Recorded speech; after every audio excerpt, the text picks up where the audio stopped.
Hi అండి. అందరికీ నమస్కారం. Welcome to my channel. ఈ వీడియోలో ఏపీ ప్రభుత్వ ఉద్యోగులకు మరియు పెన్షనర్లకు పెండింగ్ బిల్లులు చెల్లింపుల తాజా సమాచారం గురించి తెలుసుకుందాము. సో, వీడియో అయితే ఎక్కడ గాని స్కిప్ చేయకుండా ఎండ్ వరకు చూసేయండి. అప్పుడే ఇన్ఫర్మేషన్ పూర్తిగా అర్థమవుతుంది. అలాగే వీడియో చూస్తున్న ప్రతి ఒక్కరూ లైక్ చేయండి ఫ్రెండ్స్. ఈ వీడియోని తోటి ఉద్యోగ, పెన్షన్ మిత్రులతో అయితే షేర్ చేయండి. కొత్తగా మన ఛానల్ చూస్తున్నవారు ఇంకా ఎవరైనా సబ్స్క్రైబ్ చేసుకోకపోతే వెంటనే మన ఛానల్‌ని అయితే సబ్స్క్రైబ్ చేసుకోండి. సబ్స్క్రైబ్ చేసుకోవడం వల్ల నేను చేసే ప్రతి ఒక్క వీడియో మీ వరకు రీచ్ అవుతుంది. ఇక ఆలస్యం చేయకుండా వివరాల్లోకైతే వెళ్ళిపోదాము.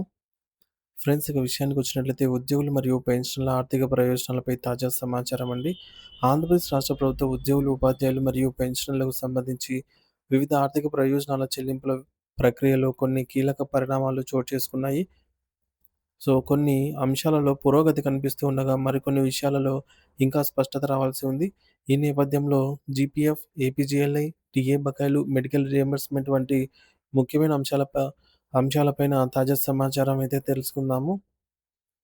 ముఖ్యంగా general provident fund GPF final payments తాజా పరిస్థితి 2024 నుంచి రిటైర్ అయిన వారికి ఈ కాలంలో రిటైర్ అయిన ఉద్యోగులకు జీపీఎఫ్ ఫైనల్ పేమెంట్స్ ఇంకా సీఎఫ్ఎంఎస్‌కు వెళ్ళకపోవడానికి ప్రధాన కారణం జీపీఎఫ్ వడ్డీ రేటుపై ప్రభుత్వ ఉత్తర్వు ఆలస్యంగా వెలువడటమే. సో, దీనికి పరిష్కారం ఏమిటంటే జూలై 2024 నుండి డిసెంబర్ 2024 వరకు జీపీఎఫ్‌పై వడ్డీ రేటు 7.1% నిర్ధారిస్తూ గత నెల జీవో జారీ చేయడం జరిగింది. సో, ఇప్పుడు ఈ జీవో ఆధారంగా సదరు కాలానికి వడ్డీ లెక్కించి ఆడిట్ క్లియరెన్స్ పొందిన తర్వాతే వారి బిల్లులు సీఎఫ్ఎంఎస్‌కు అప్‌లోడ్ చేయబడతాయి. ఈ ప్రక్రియ పూర్తి కావడానికి కొంత సమయం పట్టవచ్చు. ఇక జనవరి 2026 నుండి ఏప్రిల్ 30 మధ్యలో రిటైర్ అవుతున్న వారికి సమాచారం అండి. జనవరి 2026 నుండి వర్తించే జీపీఎఫ్ వడ్డీ రేటుకు సంబంధించి జీవో కూడా ఇటీవలే విడుదలైంది. సో, దీని ప్రకారంగా జనవరి నుండి ఏప్రిల్ వరకు ఈలోపు రిటైర్ అవుతున్న వారికి కూడా జీపీఎఫ్ ఫైనల్ పేమెంట్స్ లెక్కించి ఆడిట్‌కు పంపించడం జరుగుతుంది. ఆడిట్ పూర్తయిన వెంటనే వారి బిల్లులు కూడా సీఎఫ్ఎంఎస్‌కు అయితే వెళ్తాయి. గమనిక ఏంటంటే సంబంధిత ఉద్యోగులు, ఉపాధ్యాయులు ఈ జాప్యానికి గల కారణాలను అర్థం చేసుకొని సంబంధిత అధికారులతో సమన్వయం చేసుకోవడం మంచిది. ఇక రెండోది ప్రావిడెంట్ ఫండ్ మరియు ఆంధ్రప్రదేశ్ ప్రభుత్వ జీవిత బీమా ఏపీజీఎల్ఐ జమలు. శుభవార్త ఏంటంటే 2024, 25 ఆర్థిక సంవత్సరానికి సంబంధించి ఉద్యోగుల పీఎఫ్ మరియు ఏపీజీఎల్ఐ ఖాతాలలో వారి ఖాతాల్లో సక్రమంగా జమ అవుతున్నట్టుగా అయితే తెలుస్తోంది. సీఎఫ్ఎంఎస్‌కి వెళ్ళిన జిల్లా పరిషత్ ప్రావిడెంట్ ఫండ్, జెడ్పీపీఎఫ్ మరియు ఏపీజీఎల్ఐ మెచ్యూరిటీ డబ్బులు కూడా చాలామంది ఉద్యోగుల బ్యాంకు ఖాతాలో జమ అయ్యాయి అనైతే సమాచారం. ఉద్యోగులకు సూచన: మీ బ్యాంకు ఖాతాలను మరియు సంబంధిత పీఎఫ్ ఏపీజీఎల్ఐ స్టేట్‌మెంట్‌లను ఒకసారి అయితే సరిచూసుకోవాల్సిందిగా కోరటం అనేది. చాలా వరకు జెడ్పీపీఎఫ్ మరియు ఏపీజీఎల్ఐ చెల్లింపులు క్లియర్ అయ్యి ప్రక్రియ ఒక ఆహ్, ప్రక్రియ అనేది ఒక క్రమ పద్ధతికి వచ్చినట్లుగా కనిపిస్తోంది. అలాగే కాంట్రిబ్యూటరీ పెన్షన్ స్కీమ్, సీపీఎస్ ఉద్యోగుల డీఏ బకాయిలు. ఆందోళనకర విషయం ఏమిటంటే సీపీఎస్ పరిధిలోకి వచ్చే ఉద్యోగులకు గత 3, 4 సంవత్సరాలుగా రావాల్సిన కరువు భత్యాలు కూడా ఇంకా పెండింగ్‌లోనే ఉన్నాయి. ఇది వారి ఆర్థిక ప్రణాళికపై తీవ్ర ప్రభావం చూపుతోంది. ప్రభుత్వం దృష్టికి: ఈ విషయంపై ప్రభుత్వం తక్షణమే దృష్టి సారించి బకాయిల విడుదలకు చర్యలు తీసుకోవాలనైతే ఉద్యోగ సంఘాలు కోరుతున్నాయి. చివరగా డీఏలకు సంబంధించిన బకాయిల చెల్లింపులు.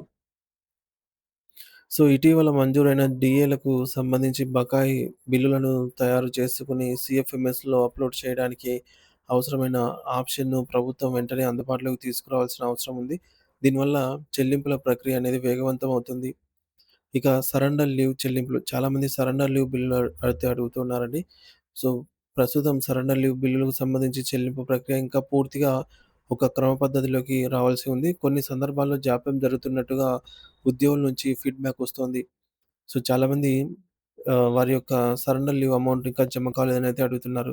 దీనిపై కూడా ప్రభుత్వం దృష్టి సారించాల్సిన అవసరం అయితే ఉంది. ఇక డీఏ మంజూరు మరియు పీఆర్సీ బకాయిలపై స్పష్టమైన రోడ్ మ్యాప్ ఆవశ్యకత. ఉద్యోగుల ఆకాంక్ష ఏంటంటే భవిష్యత్తులో డీఏల మంజూరు, వాటి చెల్లింపులు మరియు ముఖ్యంగా పే రివిజన్ కమిషన్, పీఆర్సీ బకాయిల చెల్లింపులకు సంబంధించి ప్రభుత్వం ఒక స్పష్టమైన కాలపట్టికతో కూడిన రోడ్ మ్యాప్‌ను ప్రకటించాలని ఉద్యోగులు, పెన్షనర్స్ అంతా కోరుతున్నారు. ఇది వారిలో విశ్వాసాన్ని పెంపొందించి ఆర్థిక అనిశ్చితిని అయితే తొలగిస్తుంది. ఇక ఏడోది మెడికల్ రియంబర్స్‌మెంట్ బిల్లుల సమర్పణ గడువు పొడిగింపుకు విజ్ఞప్తి. సమస్య ఏంటంటే ఉద్యోగులు మరియు పెన్షనర్లకు సంబంధించిన మెడికల్ రియంబర్స్‌మెంట్ బిల్లులను సమర్పించడానికి గతంలో ప్రభుత్వం జారీ చేసిన ఉత్తర్వుల గడువు మార్చి 31తో ముగిసింది. సో, దీనివల్ల ప్రస్తుత బిల్లుల సమర్పణలో పలు ఇబ్బందులు తలెత్తుతున్నాయన్నట్టు తెలుస్తోంది. ఇక పెన్షనర్ల సంఘం చొరవ. ఈ సమస్యలను పరిష్కరించాలని కోరుతూ ఏపీ స్టేట్ ఆహ్, గవర్నమెంట్ పెన్షనర్స్ అసోసియేషన్ అమరావతి అధ్యక్షులు ఈ మేరకు ప్రత్యేక కా కార్యదర్శి సీఎస్ గారికి ఒక మెమోరాండం సమర్పించారు. సో, సదరు గడువును మరొక సంవత్సరం పాటు పొడిగిస్తూ తక్షణం ఉత్తర్వులు జారీ చేయాలని వినతి పత్రంలో కోరారనమాట. ఇది వేలాది మంది ఉద్యోగ పెన్షనర్లకు అత్యవసరమైన వైద్య సేవలకు సంబంధించిన విషయం కాబట్టి, ప్రభుత్వం సానుకూలంగా స్పందించాల్సిన అవసరమైతే ఉంది. ప్రభుత్వ ఉద్యోగులు, ఉపాధ్యాయులు మరియు పెన్షనర్లకు సంబంధించి ఆర్థిక ప్రయోజనాల చెల్లింపు ప్రక్రియ నిరంతరంగా సాగుతోంది. కొన్ని అంశాలలో పురోగతి కనిపిస్తున్నప్పటికీ, ముఖ్యంగా సీఎస్, డీఏ బకాయిలు, సరెండర్ లీవ్ చెల్లింపులు మరియు మెడికల్ రియంబర్స్‌మెంట్ గడువు పొడిగింపు వంటి విషయాలపై ప్రభుత్వం తక్షణమే దృష్టి సారించి సానుకూల నిర్ణయాలు తీసుకోవాలని సంబంధిత వర్గాలు ఆశిస్తున్నాయి. పారదర్శకత, సకాలంలో చెల్లింపులు ఉద్యోగుల నైతిక స్థైర్యాన్ని పెంపొందిస్తుంది అనటంలో సందేహం లేదు.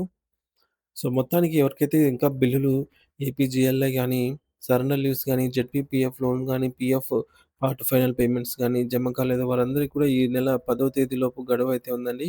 సో, ఖచ్చితంగా 10వ తేదీ లోపల అందరికీ బిల్లులైతే 10వ తేదీ వరకు జమ అవుతాయనైతే సమాచారం అందుతోంది. సో, ఇది ఫ్రెండ్స్ పెండింగ్ బిల్లుల చెల్లింపులకు సంబంధించి ఇప్పటివరకున్న తాజా సమాచారము. Thank you for watching this video.